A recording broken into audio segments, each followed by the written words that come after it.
All right, here's an explanation of the empirical rule. A couple of things to keep in mind. The fact that this only applies to the normal distribution, so a normal distribution only. In other words, if you have like a binomial distribution or a geometric distribution, any other distribution, this is not going to work for. So this only works for normal. Okay, so the empirical rule itself indicates that 68% of all my observations are within one standard deviation of the mean, 95% are within 2 standard deviations of the mean, and 99.7% are within 3 standard deviations of the mean. Okay, so to make this a little easier to understand, I'm going to give you an illustration. So I'm going to draw my graph,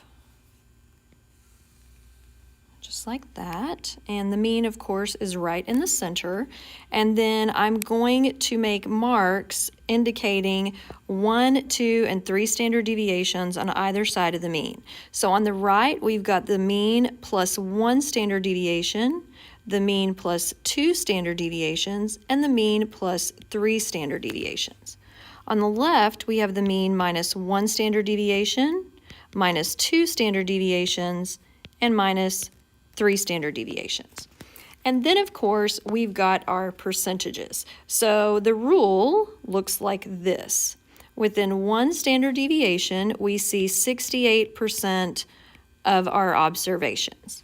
Within 2 standard deviations, we can see 95% of our observations.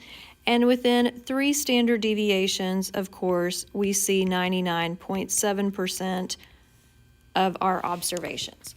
So to make answering the questions that you're going to be confronted with a little bit easier, I'm also going to show you what this would look like with all of our percentages broken down. Because you need to remember that since this is a symmetric distribution, that means that we also have a situation in which the mean and median are right on top of one another.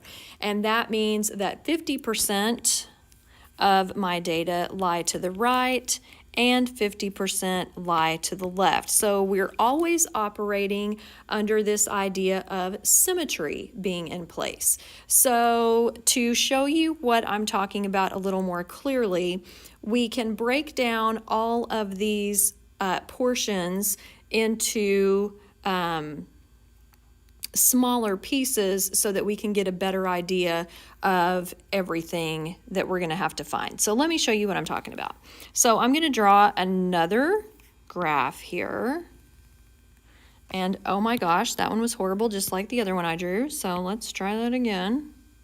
Okay, so here's my graph again. And again, I'm going to have the mean plus 1 standard deviation, the mean plus 2 standard deviations, plus 3 standard deviations, and then on the left, the same thing, mu minus 1 standard deviation, mu minus 2 standard deviations, mu minus 3 standard deviations. Okay, now we already know that between 1 standard deviation, that's 68% of my data.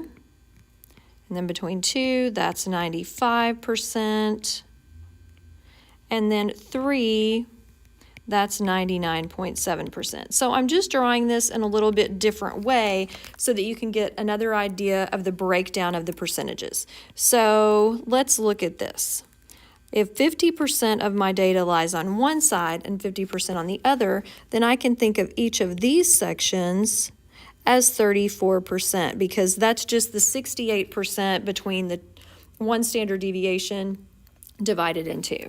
And then I can do the same thing for this right here, because that's 95%. So we break that in half and we get 47.5%, which makes each of these portions 13.5, because 34 plus 13.5 would give me 47.5 on either side of the mean, so that should make perfect sense.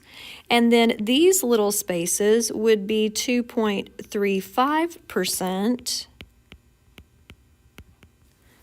because that's 99.7% total, that whole picture there, or that whole between, why can I not speak? All of this here, I'm just going to draw it. All of this right here would be 99.7%. So if I break that down into half, okay, and then it's just a dividing by 2 and a subtraction game to figure out what all those little pieces would be. And then, of course, this leftover bit outside of 3 standard deviations is going to be 0.15%. So this should just help you when you're finding answers. If you'll break it down into halves like this, that should make it a little bit easier to find solutions to particular problems. And also keep in mind that when you're looking at these, all of the percentages will stay the same. These values down here, though, will change based on whatever the parameters of your problem are.